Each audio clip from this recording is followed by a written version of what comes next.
Hi, everybody. Welcome to the Holistic Pharmacy Podcast. I have a very special guest for you to kick this season off, Dr. Njideka Olatunde, who is a visionary and creative energy behind Focus on Healing Wellness Institute. She's an accomplished naturopath and a leading authority on the cultural integration of traditional health practices with conventional medicine for mind, body, and emotional wellness. She's an author, acclaimed speaker, podcast host, master reflexologist, pain relief educator, and consultant who has helped thousands of chronic pain sufferers relieve pain first with addiction and medication-free pain relief treatment, using the power of touch and reflexology as an alternative in addressing the opioid epidemic.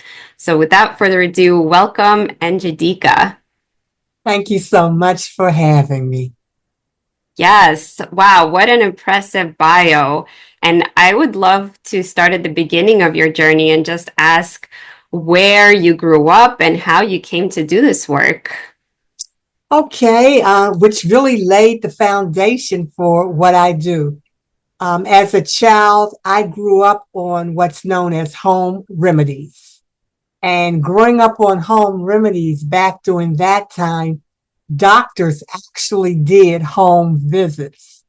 And as a child, when I saw doctors doing home visits, to me, they were healers. I said, oh, wow, that's what I want to do when I grow up.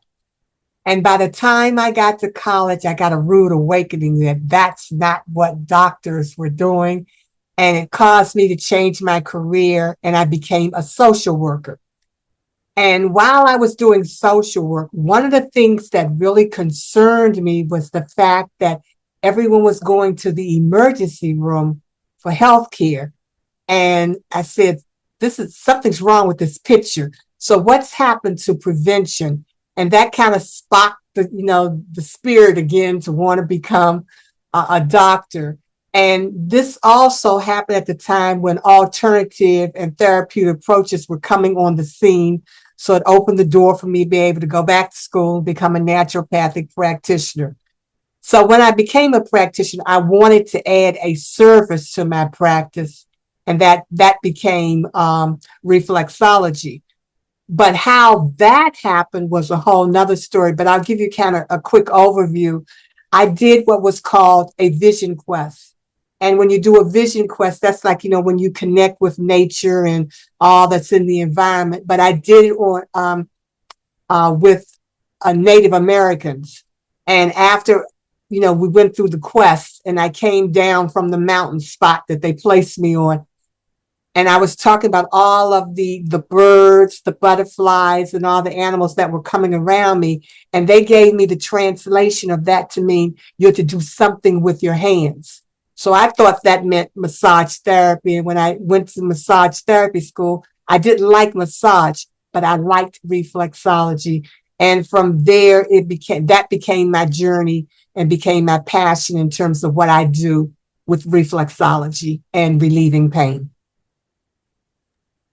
Wow. I mean, it sounds like it was quite a journey and lots of like twists and turns along the way. Yes.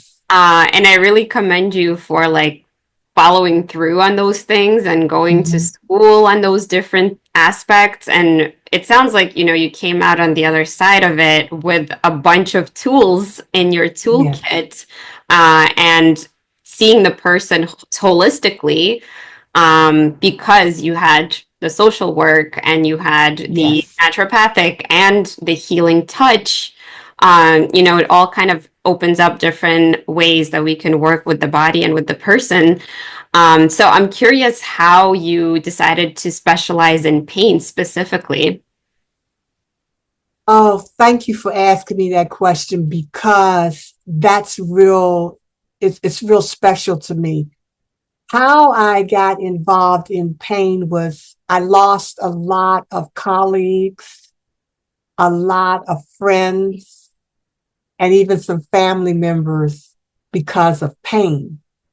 And one of the things that I recognized about pain was that after everybody had, exhausted all of their pain medication, they were still in pain and they were seeking solutions to relieving the pain.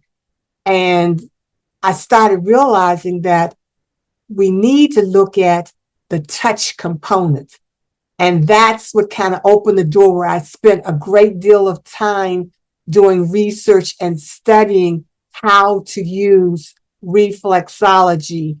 And I put together a protocol of relieving pain first before treatment. And that happened as a result of when you do the business side of what we do, a lot of times we don't look at the business side of our healthcare practices. And when someone goes to the store to buy something and they want something specifically, they're going to go for what they want. And that applies to us as practitioners. When our patients and clients come to us, most of the time they come to a practitioner because they're in pain and they're seeking relief. And so when they come to us, what I did in my practice, I did the one thing that most practitioners miss. That's a key in terms of when your clients come to see you. And I call that listening. I listen. And by listening, I'm letting everybody talk to me about, their pain experience, what's going on with it. But with that, what's important to me, it's a key to let me know what is the stress factors that are the contributors to the pain. Because a lot of times we don't pay attention to the pain stress connection, which plays a big role in terms of pain that eventually turns into some type of defined illness. So by listening and hearing all of that, I was able to put together the pain relief first before treatment, because what I'm doing now is, after they've talked about their experience, I use the reflexology therapy. And what that does is it assists the body in releasing its own natural pain relievers. And that's the whole process. When that happens, now my patients and clients are no longer feeling the pain. And by not feeling the pain, we can now move to the next phase, which I like to call integrative approaches, because there's no one therapy that can do it all. It has to be an integration of combination of therapies based on that particular health problem. So that's kind of how I got into focusing specifically on pain, by addressing what clients come to me first for, and then we work on putting together treatment. And when you do that, your patients and clients are more apt to want to work with you in terms of getting to their wellness. And that's a real key component, because clients and patients have to understand, which is what I always say, I'm not a healer. What I am is I assist the body in the healing process. And that's what I do. And that's how my patient clients and I work together in oneness, because it's a two-way street. It's not just me doing this and you're receiving. We're both giving and receiving at the same time. Wow, that is quite a profound approach. And it's really simple, right? I mean, a lot of the things we talk about in the show and what I talk about with colleagues, it's like these simple concepts, but they're not very easy because they're not very common, because our society and the systems that we have don't really implement those things, like the listening, like you mentioned, or even the pain that people feel in order to, like you said, take action, right? A lot of the times when people finally seek help, it's because they're in pain of some sort. Yes. And like the physical pain that is mediated in the body, I mean, anybody who has ever had pain, whether it's acute or chronic of any kind, Yes. can understand how debilitating that is, right? And how Yes. profound, how it can impact all parts of your life. And Mhm. really, in a negative way if the Yes. pain is there and it's such a big stressor on the body that you're feeling this pain and having to deal with it, then it kind of changes your whole outlook on life. It can change your personality. It can lead to addictive behaviors or any kind of Yes. behaviors so that, people are just seeking solutions for their pain. And we don't have that many pain options in conventional medicine. We don't have good pain options for Yes. that matter. Yes.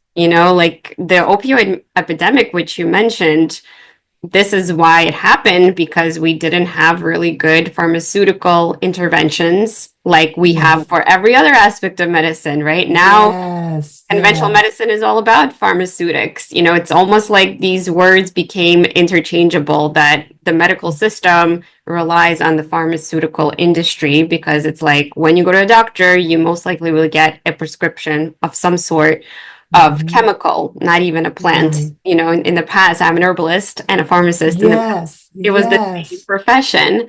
And now we are just so dependent on this system that tells us, okay, you get a diagnosis from a doctor, then you get a drug from the pharmacy, and Mm. then your insurance gets billed. That's just kind of how the conventional assembly line of medicine seems to be working now. And when it comes to pain, there's not that many pharmaceutical drugs out there. That, first of all, there's not that many classes out there. It's really just the Mhm. non-steroidal anti-inflammatories, the Mm. steroidal Mhm. anti-inflammatories, which may Mm. have a role, and really the opioids, and really they all have side effects.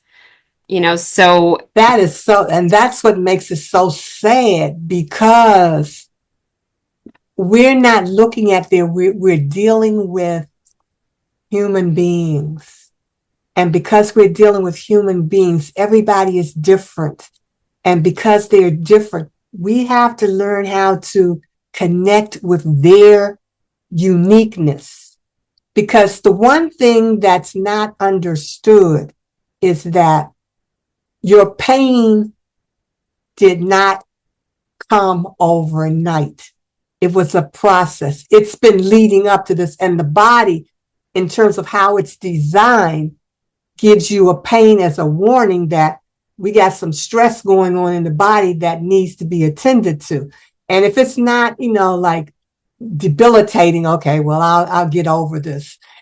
And what happens is then the body's going to say, okay, you didn't listen to me when I gave you the warning. So now I've got to put you down so that we now can deal with this problem. And what I tell my clients / patients, the key that they have to remember is that when we talk about the pain stress connection, what we're really talking about is something that has happened outside of your body that you have brought in and internalized. And when you do this, what happens is it starts breaking down various systems, various organs in the body using that as an outlet to try to release itself. And because that's not how you normally release, you're causing now the pain problems in the joints, in the bones, in the muscles, wherever. And we've got to understand that everything that's going on in our lives affects us mentally, emotionally, and spiritually, as well as physically. And the way to be about addressing that is why I bring in the power of touch. Because in the book that I wrote, Reflexology Today, A Family Affair, I had the opportunity, and which leads into what I'm talking about. I had the opportunity to study reflexology in China. And when I went to China, one of the things that I learned, which was very important, is that the doctors spend anywhere from an hour to an hour and a half with their patients before they even do a treatment. And the reason is because if I come to you with a health problem, now I got to bring my whole family in because we've got to work to put together a prevention in place so that the other family members will not experience this problem. And that was a confirmation for me because I believed that at least one member in every household should know some basic reflexology pain points to relieve pain as an alternative to medication. So, which means that now you have a solution that's available to you 24/7, and it's found in the power of your hands. And all of us, we don't realize it, but all of us know how to do reflexology, but we don't know that we know how to do it. And that's what's important when we start talking about we have the power, which is, I like what you talked about from dealing from pharmaceutical to herbs in terms of it's our power to take back control of how we heal, how we relieve pain, and just how we live, period, as it relates to health and wellness. Yeah, absolutely. I mean, the concept of autonomy and sovereignty, it really it really depends and relies on having choices, right? Yes. Because if we don't know that we have choices, then we'll just keep on making the same choice that we think is the only option available. So Yes. having that awareness that there are these other methods is the first step. And then you choosing those things, knowing the risks and the benefits, is going to help you Yes. feel more empowered in that choice. And the problem is, like you said, people don't know, they're not aware because the conventional model again doesn't really offer those choices. So even if they go get a first opinion, second opinion, they might get the same kind of advice, which is just, okay, well, let's try this pharmaceutical, let's try that pharmaceutical, right? And that's not the only thing out there. So the first thing is gain more awareness of the different approaches, right? And the fact that you Yes. traveled and you spend so much time in these different schools, and all your research qualifies you to give more options to people and empower them with those options. It's like the And other side of yes. responsibility, right? Is the power Yes. that you get. And that's what's real important because this is what I say to a lot of my clients. I talk to them. First of all, we're so disconnected with our bodies, and we don't, because we're disconnected, we don't know the systems and the organs all work collectively together in a cooperative manner. And the example I always use is we know more about our automobiles than we do about our bodies. And the automobile is designed as a replica of our bodies. It's the same operational system. But the difference is when you're dealing with your automobile and you take it to your mechanic, you tell your mechanic, well, such and such a thing is wrong. The mechanic automatically knows that I have to go to this particular part, replace this, or I need to rebuild this or something like that. But that's what a mechanic does. We have to stop taking our bodies to our doctors and presenting it like it's an automobile and expect the doctor. If you say you got a back problem and the doctor's supposed to know automatically what I need to do for that back problem right now, it doesn't work like that. And so if we understand that, because one of the things that I know about conventional medicine, they are excellent in providing a diagnosis. And once you get a diagnosis, now you need to connect that with the body systems that is in stress. An example would be if you got a diagnosis that you had asthma, then you need to think about what body system is having a problem that's connected with asthma. So the next thing you would say, my lungs or my respiratory system. So then you look at, okay, maybe my respiratory system needs some cleansing. Maybe my respiratory system may need some vitamins or minerals, nutrients may be needed for it to build it up. That's the way we got to start looking at our body in terms of when you get a diagnosis. Focus on that system. Start studying that system. What is it that I'm doing that I need to strengthen that system so it can now get back to its normal state of healthiness and being well. And that also ties into, if I'm doing reflexology to relieve pain, and that comes up as a symptom, now that means I'm going to have to look at what other integrative therapies can I use or can I refer to as a treatment plan. It may mean going to an herbalist to see what needs, what herbs will be beneficial to strengthen my lungs, to strengthen my respiratory system. It may mean you need to go and do exercise. We need to find what kind of exercises that will be beneficial for strengthening that, your breathing, your respiratory, and all of that. It's specific things. And that ties into what you were talking about, where we look at pharmaceuticals only have one focus, but it's a multi approach. And that's why integrative approaches is the best solution in terms of helping us to get back to optimum health and wellness. Yeah, absolutely. And listeners of this podcast, I'm sure, are familiar with what you mentioned at the very beginning, which is the revolving door healthcare system of the emergency room that we're seeing. Mm-hmm. And this is because we're only addressing something as an emergency. And again, conventional medicine is so good at that, like diagnosing it, treating it on the spot. But what they are not as good as is helping people to live a lifestyle that is going to prevent those problems from coming back. Because just, Yes. addressing a symptom, much like pain is a symptom that we were talking about, Yes. it's your body communicating that something is not right. We can't just address the symptom or suppress the symptom because it's not addressing the root cause or what's underlying that process, why the Yes. system is giving us those symptoms in the first place. So it's this Exactly. two-way communication that has to happen. And I love the analogy of us being kind of like a car, but not really, because we have extra parts. So we have the Yes. mind-body connection, and we also have Yes. spirit. So how Yes.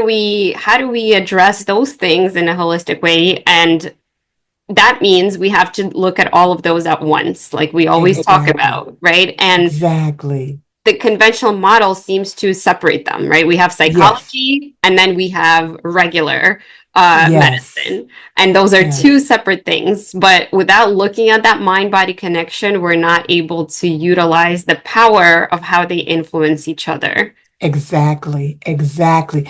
And that is so important, because once we understand that, now the body will work for you and the body will work with you. I often say, remember when we were going through, the pandemic, and Oh, yeah. because of the pandemic, here's my unscientific research study. I believe that the majority of the people that made transition during that particular time period was because of the lack of touch. People could not connect with their family members, and that's a form of touching. People could not feel the physical touch of their family members. People could not see the facial expressions of their family members. And all of these things relate to touch. And that's why touch becomes so important in our healing dynamics. As practitioners, when we spend the time listening, that's a form of touch. When we can smile and give our patients and clients a smile, give them a big pat on the back, that's a form of touch, which is healing. And once we understand that, it activates the body to do what it normally does, releases its own natural pain relievers, starts sending to the particular organs and cells what's needed to be about cleansing, if that's needed. All of these things go on inside our bodies. So once we understand and respect that, we're now on the road to taking back control of healing our minds, our bodies, and our spirits to what, and so that we can become what we were created to be. Yeah, I love that. And what you're mentioning is the naturopathic concept that the body heals itself, right? So the Yes. best thing that we can do is really give it the resources and get out of the way of Yes. obstructing that healing process. And Yes. this is the big issue that I was also bringing up earlier is that we're just not taught to do that for the body. We're just taught to push ourselves, push, push, push, push, go, go, go, Yes. go, not Yes. give the body rest, not sleep, focus on work, have an unbalanced diet, have an unbalanced stress and lifestyle regimen. And then we expect the body to heal, beyond these Yes. obstacles. Yes. So, how have you addressed this in your practice to really assist the body in its healing mechanisms when it comes to pain? Okay, first and foremost, what I do, which is a little different, my practice, because of the pandemic, is virtual. So, what I do is I show my patient and clients what they need to do, what reflexology steps that they can do, and how to share it with their family in being a part of their healing process. So by doing that, now I'm teaching them how to be empowered. I'm teaching them how to see self-help as the key to wellness, not to depend on me, not to depend on another practitioner, to know that once you are involved in the process, that's how the healing begins. And I'll give you an example of what I'm talking about. When we talk about reflexology, for those who may not know what it is, reflexology is the art and science of working specific nerve ending points that are found on the hands, the feet, and the ears to relieve stress, improve circulation, reduce pain, those kind of things. But that's what reflexology is known to do. Now, remember when I said that everyone knows reflexology and don't know that they know it? Well, when you were a child, or you may have done it with your children, there's a little thing called this little piggy. And if you know about this little piggy, you're turning each of the toes. And by turning the toes, that's where the nerve endings to your head are and in your fingers. They're in the toes and fingers. So by turning those little toes on as a child, turning those, you're activating the nerve endings to bring about rest if the child needs to go to sleep, or calm them down to be about bringing down that energy so that they can be in a calm state. That's just the basic. Another basic is, think about this. What happens when you hit that funny bone in your elbow? What do you do? What's the first thing you do? Well, I usually scream. There you go. The first thing is a what I call verbal release. What verbal release does is sends a message to the brain, trauma in an area of the body. Then what's the second thing you do? Yeah, so first it's the ow that really, really hurts. And then I usually will put my finger on that point and apply pressure. Exactly. And start rubbing on it. Message goes to the brain. Now, release the body's natural pain relievers, endorphins. That's the process. And that's the same process that we use in reflexology. So we've all known how to do it, but we've never understood that. And so by connecting that and showing how that works hand in hand in relaxing, relieving, and reducing, that's how I empower. I'm focusing more on empowering my clients to be about taking back control of their life from pain by just using the gift that's in their hands. And that's the process. Wow. I'm also thinking about Kiss the Boo Boo, where if a child gets hurt, Yes. you hug them, you kiss them because Yes, you draw that tension away from the pain and you flood the body with the oxytocin and like the feeling good so that it kind of numbs and dulls the attention that we have on the pain as well. that's it. That's it. And that's the key. And that's where you start looking at medication free without side effects, because the body will show you the way to be about getting back to release, getting back to a normal state. You defined it. That's it. That's the whole process.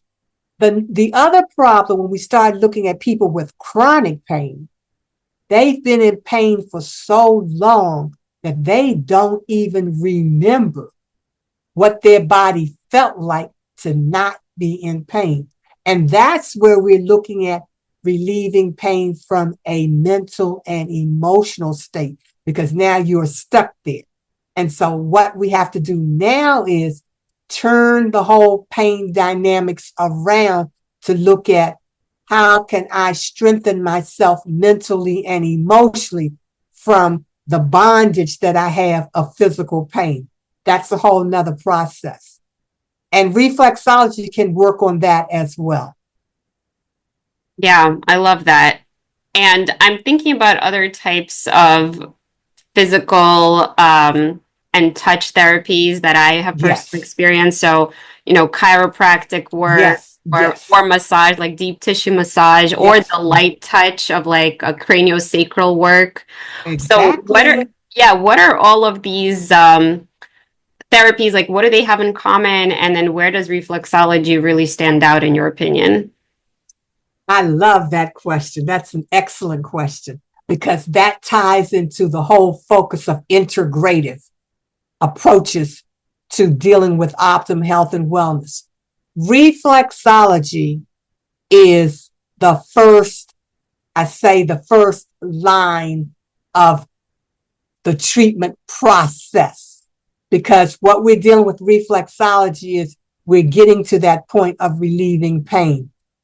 Then we look at all the other therapies and tie them in as a treatment plan based upon hands-on approaches, using your hands to be about addressing the health problem from the standpoint of we're not using medication. So that's the integrative approach. Reflexology first, and then incorporating all the other modalities. I'll share an example with you of how that works.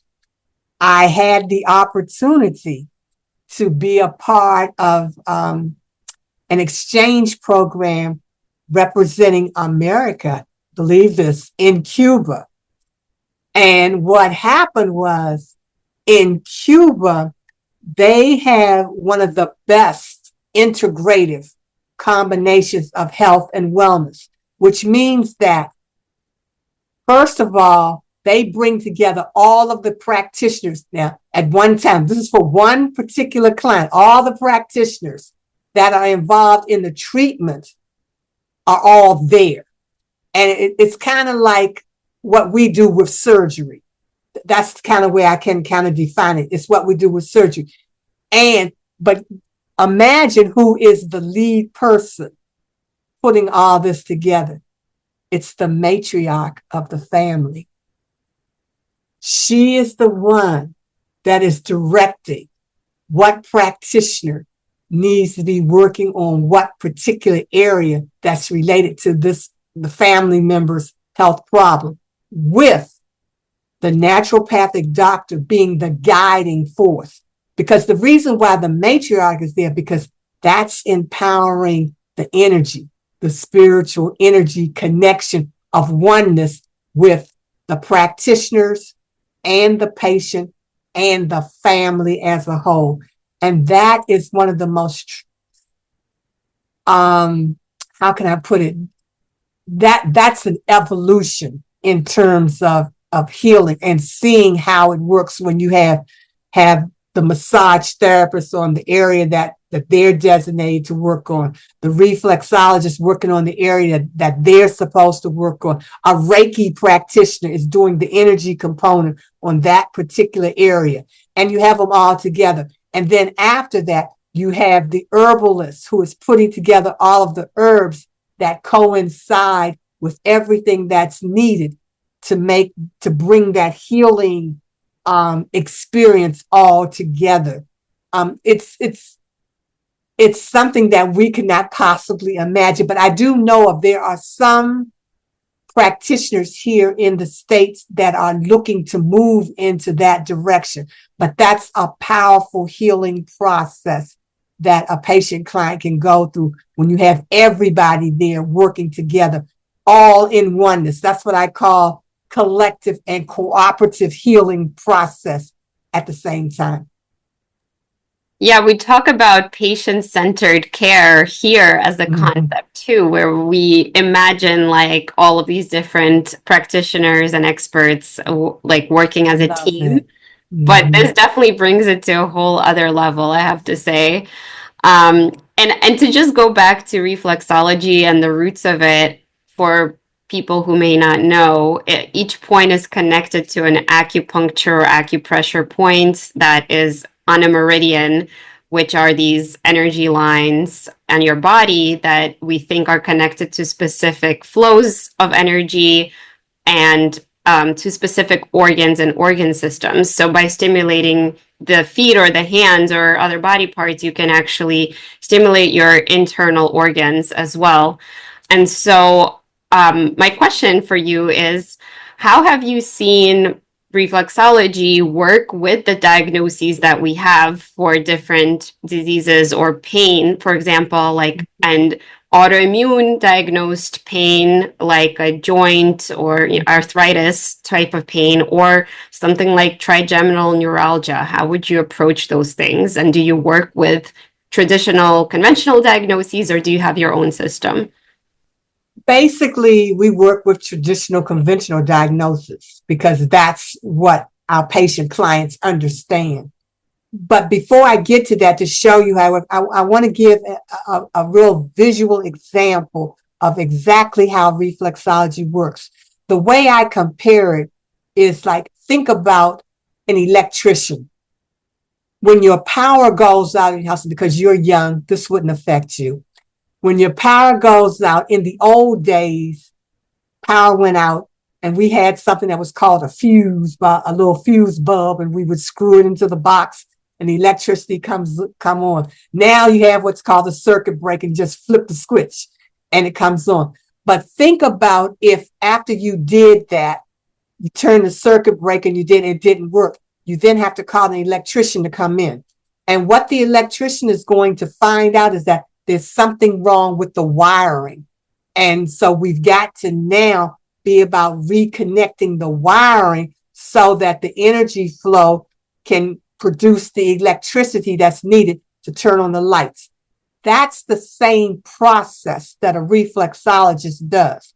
And I say that to say it's because we're dealing with the nervous system, which is the energy flow to the brain, which is the communication center. So that's how all the messages are sent.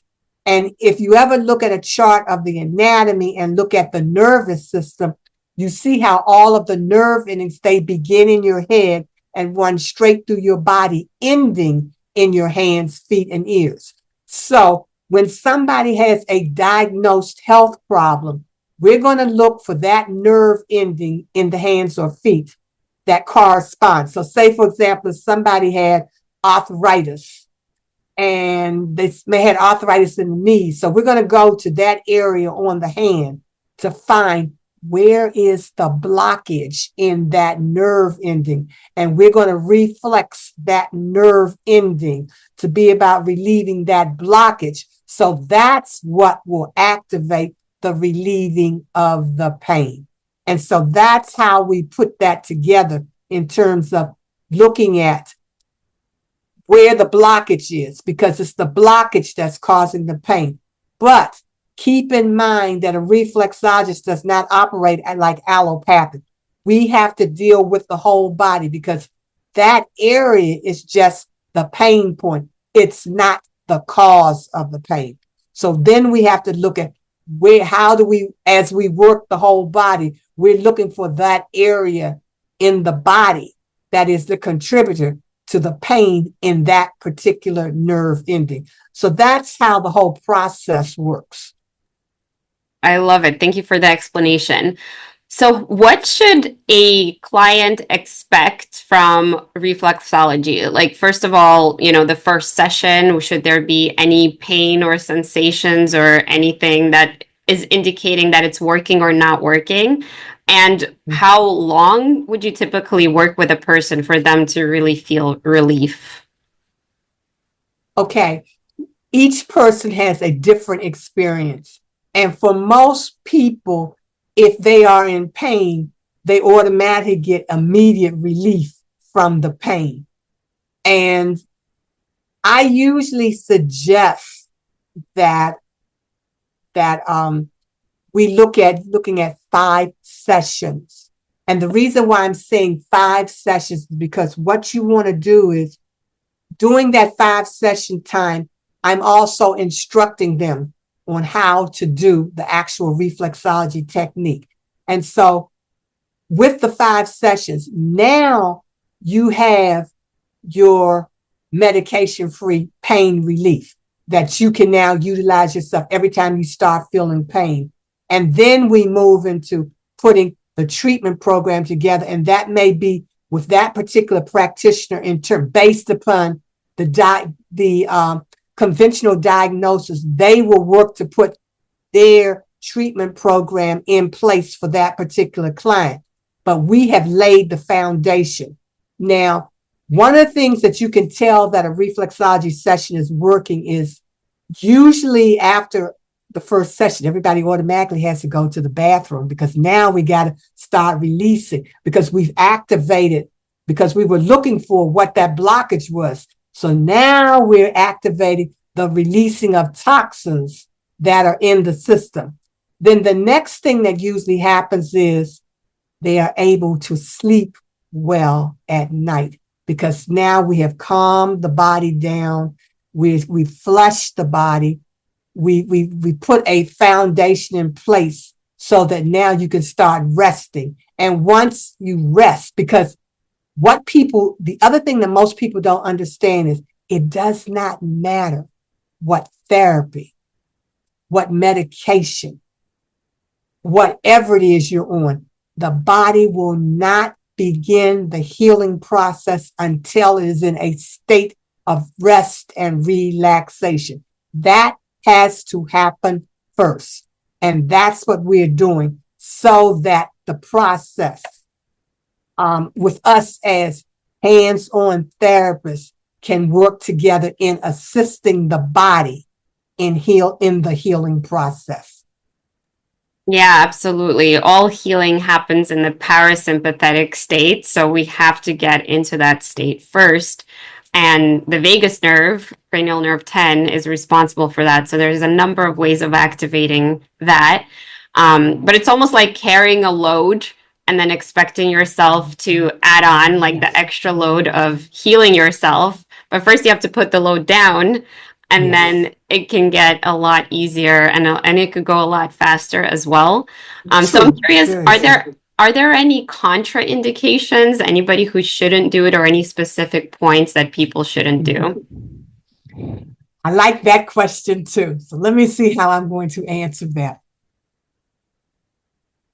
The fact that we only work on the hands and feet and we focus specifically on the nerve endings, I'm going to say there are no contraindications. And the reason being is because we're not working on specific areas of the body where there may be stress, where there may be inflammation, where there may be some type of abnormality that actually touching could be negative to the healing process. Because we're only dealing with the hands and the feet and the ears and the nerve endings, it doesn't activate anything that could, trigger anything that's harmful to the body. A lot of times that question always comes up because of this particular question. Is reflexology a massage? And the answer is no.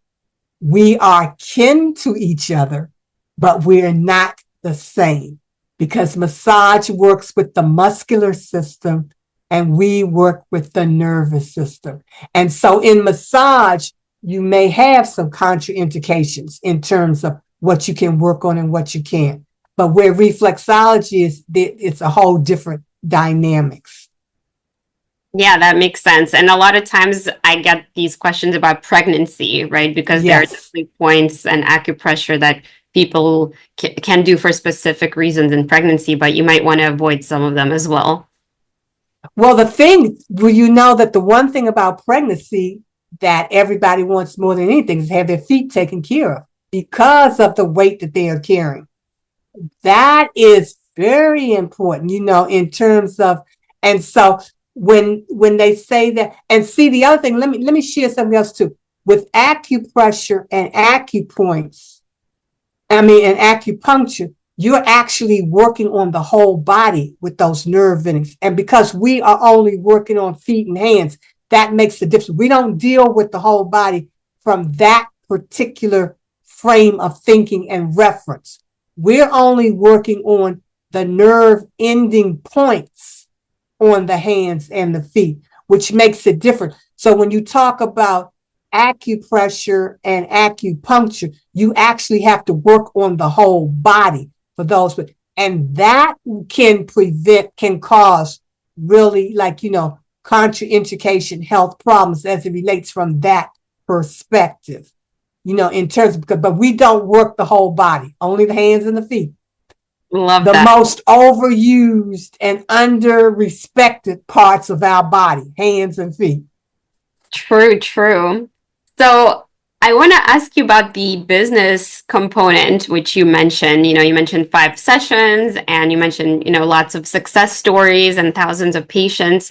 So how did you build up your business and what do you attribute your success to? Oh, that's another question I love. It's a real story behind it. But I started my practice working with senior citizens. That's where I got started. And if you know anything about seniors, they can be very demanding and they're very focused about what they want. And by me working with the seniors, that led to me dealing with their family members, and from their family members, it led to me dealing with various different organizations and things like, so it evolved from that. But to go back to my seniors, how it really got started was I was doing reflexology and they just loved it. And then they said, can you now start taking care of my feet and hands? And that opened up another business component that I didn't even think about it. It opened it up to manicures and pedicures. So from there, I went into the beauty industry. But remember now, my initial training in reflexology came from the health community. And so I knew nothing about the beauty industry. And so I'm taking, the manicure and the pedicure courses and all of that to be about being able to do manicures and pedicures and incorporate reflexology. But what happened was there was a school that was located on the West Coast in California that came to my area. I'm based in Washington, D.C., and they were doing a course in New York. And so I said, okay, let me go up here and see, how they're integrating reflexology into the beauty industry. So what happened was I took the training program and then they said to me, well, if you can put together a program in DC, we'll come down and do the program. Never did anything like that before in my life. And all of a sudden I called together all my massage therapy friends and we put together this class. And what happened as a result of that, I wound up becoming their East Coast instructor, teaching reflexology in the beauty industry. And then what happened with that was I started getting questions from healthcare practitioners who wanted to know about reflexology from a health perspective. And that's when I put together teaching reflexology in the healthcare community. And that's how the business kind of evolved from from practice first, then to teaching, and then into research. So that was the evolution. So how it got started was through working with senior citizens. So that's the business component.